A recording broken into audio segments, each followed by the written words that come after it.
মাননীয় স্পিকার, আপনার মাধ্যমে মাননীয় প্রধানমন্ত্রীর কাছে প্রশ্ন রাখতে চাই। বাংলাদেশের কয়েক ডজন বীমা কোম্পানি যারা বিভিন্ন প্রতারণামূলক অফার দিয়ে মানুষের বিমার টাকা আত্মসাৎ করেছে এবং আওয়ামী লীগ সময়ে লক্ষ লক্ষ কোটি টাকা বীমা কোম্পানিগুলা থেকে তারা লুটপাট করে নিয়েছে। এই বীমা কোম্পানিগুলোর ব্যাপারে এবং মানুষ যারা এখানে অর্থ জমা রেখেছে সেগুলা পুনরুদ্ধারে সরকার কোনো উদ্যোগ নেবে কিনা। আমার উপজেলা সহ সারা বাংলাদেশে এরকম লক্ষ লক্ষ ক্ষতিগ্রস্ত মানুষ রয়েছেন যাদের টাকা বীমা কোম্পানিগুলো আত্মসাৎ করেছে। ধন্যবাদ মাননীয় স্পিকার।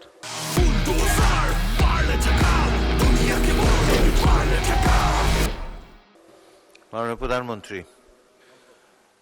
মাননীয় স্পিকার, ধন্যবাদ আপনাকে এবং আপনার মাধ্যমে আমি সংসদ সদস্যকেও ধন্যবাদ জানাচ্ছি তার প্রশ্নের জন্য।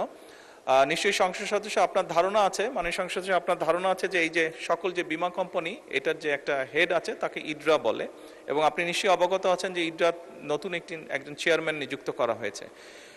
আপনার যেই অভিযোগ আপনি তুললেন অলরেডি এর ভিতরেই চেয়ারম্যান এটি ইনভেস্টিগেশন করছে, এরকম যেগুলো কমপ্লেন হচ্ছে সবগুলো ইনভেস্টিগেশন করছে।